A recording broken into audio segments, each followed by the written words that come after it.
Hello കൂട്ടുകാരെ, എൻ്റെ നന്മ വ്ളോഗിലേക്ക് എല്ലാ കൂട്ടുകാർക്കും സ്വാഗതം. ഇന്ന് ഞാനും അമ്മയും കൂടിയിട്ട് ആടിനെയും കൊണ്ട് പോവാണ്. റെയിലിൻ്റെ അവിടേക്കാണ് പോണത്. അപ്പോൾ 8-10 ആടൊക്കെ ഉണ്ടായിരുന്നു. അതിനൊക്കെ കൊടുത്തിട്ട് ഇപ്പോൾ ആകെ ഒരു ആടേ ഉള്ളൂ കേട്ടോ. അപ്പോൾ അച്ഛന് വയ്യാത്ത കാരണം ആടുകളൊക്കെ കൊടുത്തു. അപ്പോൾ എന്തായാലും കൂടൊക്കെ ഉണ്ടല്ലോ, അപ്പോൾ ഒരു ആടിനെ ഇവിടെ നിർത്തിയതാണ്. ഈ ആടിനെയും കൊണ്ട് അച്ഛൻ ഒരു കുഴപ്പമില്ല, നല്ല സ്വഭാവമുള്ള ഒരു ആടാണ് കേട്ടോ.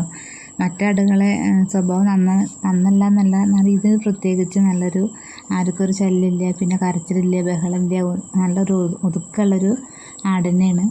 പക്ഷെ ഒരു കാര്യമുണ്ട്, അതിന് കൊടുക്കുമ്പോഴും നമുക്ക് എല്ലാവർക്കും ഒരു വിഷമാവും. അപ്പോൾ ഞാനും അമ്മയും കൂടിയിട്ടാണ് ഇപ്പോൾ ആടിനെ കൊണ്ട് പോണത്. അപ്പോൾ റെയിലിൻ്റെ അവിടെ താഴത്ത് ഇട്ടത്, റെയിലിൻ്റെ മുകളിലത്തെ ട്രെയിൻ പോണതിൻ്റെ താഴത്തുള്ള ഭാഗമാണ് ഇപ്പോൾ കാണിക്കുന്നത്. അവിടെയൊക്കെ നല്ലോണം ചളിയൊക്കെ കെട്ടിയിട്ട് കാലൊക്കെ പോകുന്നു കേട്ടോ. ശ്രദ്ധിച്ച് നടന്നിട്ടില്ലെങ്കിൽ. ഇവിടെ അടുത്ത് തന്നെയാണ് എൻ്റെ വീട്. ഇപ്പോൾ ഇവിടെ നമ്മൾ ട്രെയിനൊക്കെ പോകുമ്പോൾ ഇടയ്ക്കൊക്കെ ഒന്ന് പുറത്തേക്ക് വന്ന് നോക്കി ട്രെയിൻ പോണതൊക്കെ കാണാം കേട്ടോ. അപ്പോൾ ആരെങ്കിലുമൊക്കെ ട്രെയിന് പോകുമ്പോൾ നമുക്ക് കാണാൻ പറ്റും. അത്ര അടുത്ത് തന്നെയാണ് വീടൊക്കെ. അപ്പോൾ ഈ പാടത്തൊക്കെയാണ് വെള്ളം നിറഞ്ഞത്. ഞാൻ ഇന്നലത്തെ വീഡിയോയിൽ കാണിച്ചിട്ടുണ്ടായിരുന്നു.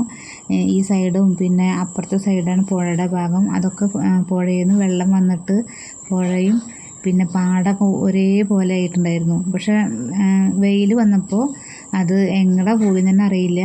ഇന്ന് ഞാൻ പുഴയ്ക്ക് പോയിട്ടുണ്ടായിരുന്നു. പുഴയ്ക്ക് പോയപ്പോഴാണ് മണലൊക്കെ കാണാണ്ടായിരുന്നു. ഇത്ര പെട്ടെന്ന് എങ്ങനെയാണ് സംഭവിച്ചതെന്ന് അറിയില്ല. നമ്മുടെ ഈ വയനാട്ടിലത്തെ കാര്യം തന്നെ പറയുകയാണെങ്കിൽ എത്ര പെട്ടെന്നാണ് മരണം സംഭവിച്ചതും, ഒരു നാട് 2 നാട് മൊത്തം മുഴുവൻ പോയതൊക്കെ. അതാണ് 2 സീസണിലും എല്ലാം പെട്ടെന്നായിരുന്നു നടന്നത്. ഇവിടെ അങ്ങനെയാണ്. പുഴയും പിന്നെ പാടും ഒക്കെ വെള്ളം ഒരേപോലെ ആയപ്പോൾ എല്ലാവരും പേടിച്ചിട്ടുണ്ടായിരുന്നു. പക്ഷേ 2 ദിവസത്തിനുള്ളിൽ ഒരു നല്ലൊരു ഇതായിട്ടോ. ഇപ്പോൾ സാധാരണ പോലെ ഈ പുഴയിൽ പോയപ്പോൾ അവിടെ മണലൊക്കെ കാണാനുണ്ട്. അപ്പോൾ അത് കണ്ടപ്പോൾ തന്നെ അതിശയമായിട്ടോ, ഇത്ര പെട്ടെന്ന് തന്നെ. അതേപോലെ കിണറിലത്തെ കിണർ വെള്ളമായിട്ടോ. കൈ കൊണ്ട് മുക്കിയിരുന്ന വെള്ളമാണ്, അതൊക്കെ കിണർ വെള്ളമായിട്ടുണ്ട്. ഇപ്പോൾ ആടിന് എന്തായാലും കുറച്ച് പുല്ലൊക്കെ കിട്ടിയിട്ടുണ്ട്. അപ്പോൾ ഞാൻ മടാളൊന്നും കൊടുക്കുന്നുണ്ടായിരുന്നില്ല. അപ്പോൾ കൈ കൊണ്ട് തന്നെ കുറേശ്ശെ എടുത്തിട്ടാണ് അത് എടുക്കുന്നത്. പിന്നെ പാടങ്ങളൊക്കെ ഞാൻ കാണിച്ചിട്ടുണ്ട്. ഇപ്പോൾ ഇവിടെ തൊട്ടടുത്ത് തന്നെയാണ്.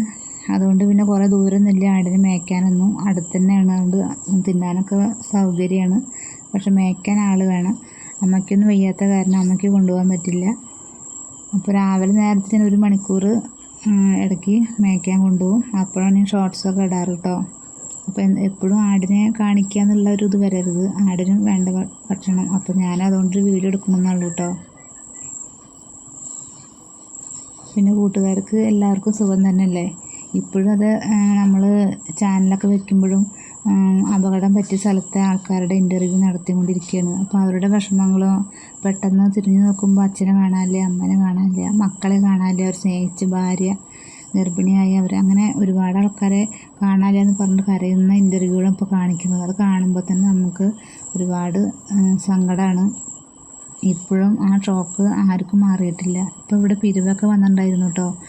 പിരിവെന്ന് പറഞ്ഞാൽ പൈസ അല്ല മേടിച്ചത്, കുപ്പി പാട്ട് അങ്ങനത്തെ ഉണ്ടല്ലോ, അതുണ്ടോ ചോദിച്ചിട്ട് ഒരു വണ്ടി വന്ന് നിൽക്കുക. എന്നിട്ട് അതിലാണ് നമ്മുടെ പിള്ളേരൊക്കെ ഒരുപാട് ആൾക്കാർ പെറുക്കി കൊണ്ടുപോയിട്ട് ഞങ്ങളൊക്കെ ഒരു ചാക്കുണ്ടായിരുന്നു ഇവിടെ, അതൊക്കെ കൊടുത്തു. അങ്ങനെ എല്ലാ വീട്ടിൽ നിന്ന് അത് പിരിച്ചിട്ട് അവർ വിറ്റിട്ടാണ് അത് ആ പൈസ കൊടുക്കുന്നത് കേട്ടോ, അവിടേക്ക് കൊടുക്കുന്നത്. അപ്പോൾ ഓരോ സ്ഥലങ്ങളിലും അങ്ങനെയാണ് ചെയ്യുന്നത്. കാരണം ഇപ്പോൾ ഒരു അധികം വീട്ടിലും പൈസ ഒന്നും കൊടുക്കാൻ അധികം ഇല്ല, എല്ലാവർക്കും ബുദ്ധിമുട്ടായ കാരണം. അപ്പോൾ എന്താണ് വീട്ടിൽ ഇരുമ്പോ പ്ലാസ്റ്റിക്കോ അങ്ങനെ കുപ്പി അങ്ങനെയൊക്കെ ഉണ്ടെങ്കിൽ കൊടുക്കുക, അതാണ് അവരുടെ ലക്ഷ്യം നടന്നത്. അതേപോലെ അയൽക്കൂട്ടത്തിൽ നിന്ന് അത് ഞങ്ങൾ 10-20 അയൽക്കൂട്ടുണ്ട് ഞങ്ങളുടെ 13-ാം വാർഡിൽ നിന്ന്.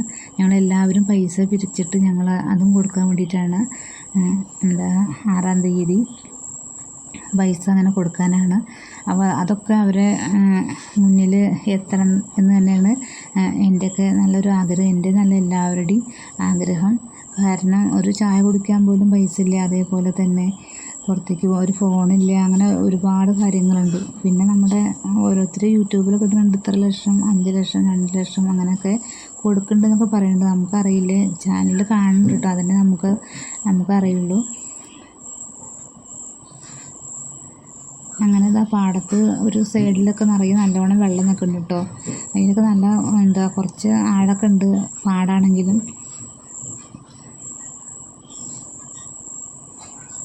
ഇപ്പം വെള്ളമൊക്കെ കാണുമ്പോൾ തന്നെ ഒരു പേടിയാണ്. കാരണം ഒരു ഷോക്കും മാറിയിട്ടില്ല. അപകടം പറ്റിയതിൻ്റെ എവിടെ നോക്കിയാലും മരണം എന്നുള്ളൊരു ചിന്ത തന്നെ ഉള്ളൂ.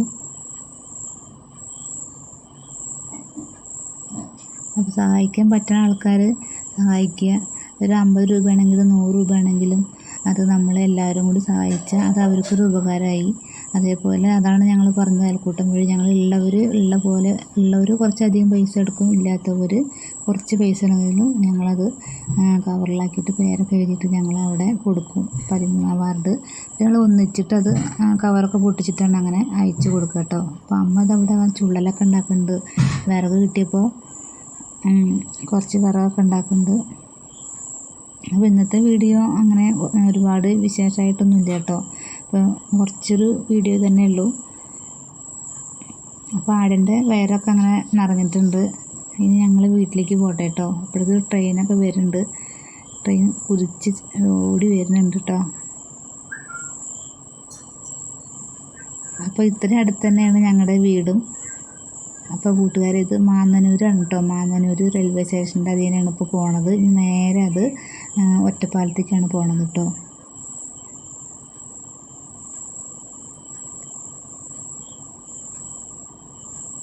അപ്പോൾ ഇനി ഞാൻ അടുത്ത വീഡിയോ ആയിട്ട് ഞാൻ ഇനി വരാം കേട്ടോ. അപ്പോൾ ആടിൻ്റെ വയറൊക്കെ നിറഞ്ഞു. ഇനി അടുത്ത വീഡിയോ ആയിട്ട് നാളെ വരാം.